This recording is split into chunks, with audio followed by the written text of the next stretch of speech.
Liberty Nation. Truth is making a comeback. Hi, Lisa K. Donner here for Liberty Nation, and with me today is Scott Cosenza, our legal affairs editor, Sarah Cowgill, national columnist, and the one and only Graham J. Noble, our chief political correspondent. Hello. Hi, guys. Hey. Well, President Trump has brought up an issue that has long been rather controversial in America. It surrounds the 14th Amendment. And the question is, does someone who is born in the U.S. have an automatic right to citizenship? Who wants to I'll go take first? it, Lisa. They certainly have since the passage of the 14th Amendment, which guarantees them that right. So say most legal analysts, every court who's examined the issue, and basically everybody but a fairly small cadre of attorneys who believe that it does not. Now, I'm not suggesting like some global warming science consensus that because more people are on one side of the issue than the other, that makes it dispositive. But clearly there is a history and trend here, which means that, yes, they are granted citizenship per the 14th Amendment. All right. Anybody else want to weigh in on that? I'm not sure it is cut and dried, as you say. But you say it with such authority that's what they teach you in law to school. believe you. Just say it with authority. Yeah, I have a question for the counselor. Okay, when you say that most people believe that, haven't there been at least 2 Supreme Court cases that have decided against not against that the ruling? specific provision stated so we're talking about the child of someone who came over a border illegally.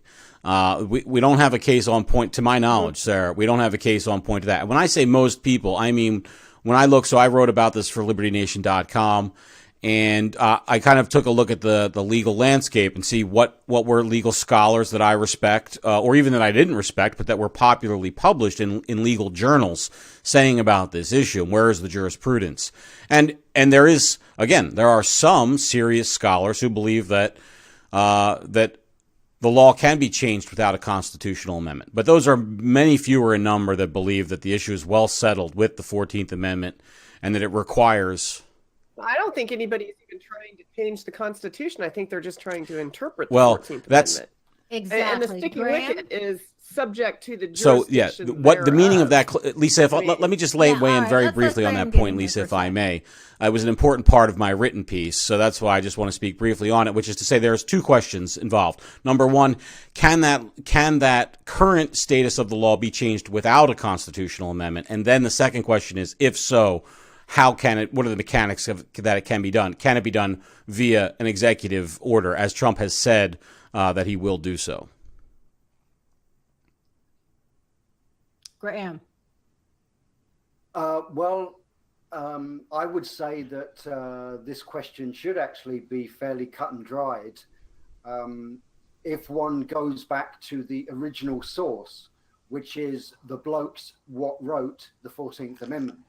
Oh, that's always a good idea. And the two of those gentlemen we're talking about is a man named John Bingham, who was the author of Section 1 of the 14th Amendment, which is the kind of clause, the section that generally deals with equal protection of laws. But then another gentleman, Senator Jacob Howard, who wrote the what's generally known as the citizenship clause, which is essentially the first sentence of Section 1 of the 14th Amendment. And both of those men made it very clear that what the part of the 14th Amendment, part of the 14th Amendment that we're all really talking about, which is the part about subject to the jurisdiction of, clearly means that if you are born within the United States, but born to subjects of other countries, you are in fact not a U.S. citizen. And the guys that wrote Lisa, I have to jump in here because I did feature Senator Howard's statements that have been passed around recently that appeared in the Congressional Record in 1866, and he was also the subcommittee chairman of the Reconstruction Amendment Subcommittee. But I disagree, Graham, that it's clear that that's what his statement said. I read the statement a number of times, and what it said to me was that it's the children and of basically ambassadors and such that are not subject to these laws, but not children of people who were here under illegal immigration. And it's important to add, there was no such thing as illegal immigration at the time that this amendment was enacted. Lisa, if you wanted to come to the United States at that time, you just came. So. Okay, Graham, I'm going to give you a chance to rebut that, and then Sarah. Yeah, because here's the actual words of the senator when referring to this part of the amendment. He said, quote, "This will not, of course, include persons born in the United States who are foreigners, aliens, who belong to the families of ambassadors or foreign ministers accredited to the government of the United States, but will include every other class of person."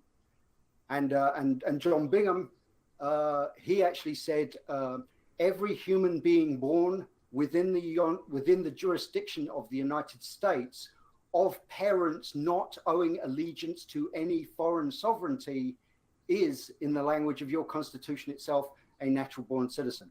So both of those gentlemen agreed that if you were born within the United States to parents who were either citizens of the United States, or even, in fact, there's a later legal case which firmed up the issue of if you were born even to legal permanent residence within the United States, you were indeed a citizen. So in other words, if your parents were legally residing within the United States and were not, and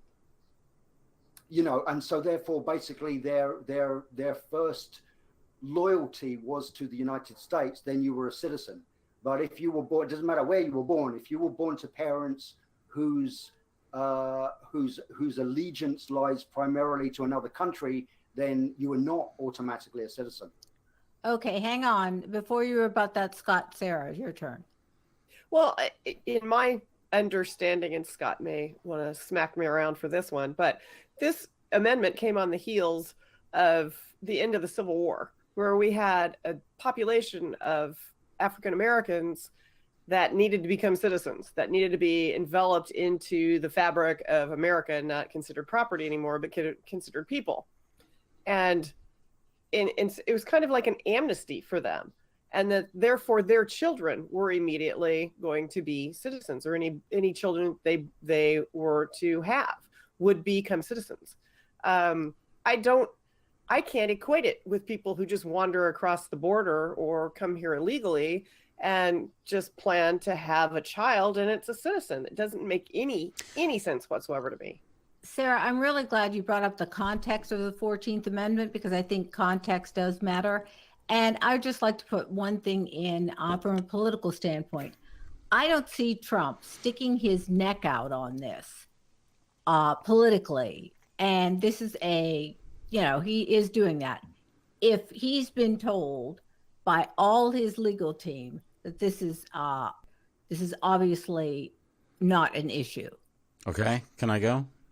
I think historically and constitutionally, Donald Trump is absolutely on the winning side of this argument. But isn't there an old adage that just because you can do something doesn't mean you should do it? And I think trying to address this issue with an executive order would be. I don't think that's the way to go at all. And of course, we all know very well that before the ink is dry on his signature, a federal judge is going to issue an injunction. Right, but Graham, he's smart enough to know that, and maybe that's his point. He wants to push this to the court. All right, well, Scott. Dialing way back to what Graham had said earlier, I want to say that I want to make it a point of disagreeing with him, because I think what he's done then is he and the people who have advanced that argument have then actually flipped over from a birthright citizenship to a blood-based citizenship, which is common in other countries but has not been common in the United States. It's not about where your parents were born or their allegiances. It's where you were born. Or if you're naturalized, that's a different situation. But that's what that's what our citizenship has been based on, at least since the passage of the 14th Amendment. And I'll take that to Sarah's point. Yes, Sarah, you're 100% right. This was about the vestiges of slavery. It's a Reconstruction Amendment. It was about reversing Dred Scott and ensuring that that black people were treated as citizens both of the United States and of the states that they lived in, and to enjoy all the rights thereof.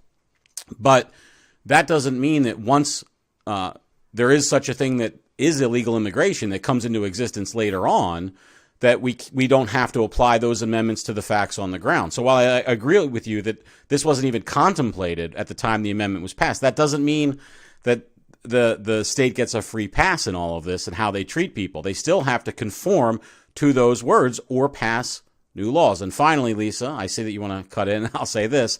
The Congress has already codified the text of the 14th Amendment into federal law, which is to say there is currently a federal law on the books on this issue. Donald Trump cannot reverse federal law via an executive order. Absolutely not. Well, it doesn't look like we're going to solve this issue today, but there is a lot of food for thought and definitely some new information.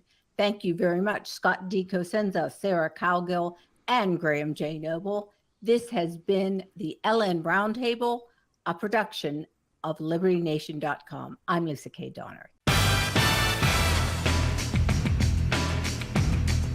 Visit us at LibertyNation.com.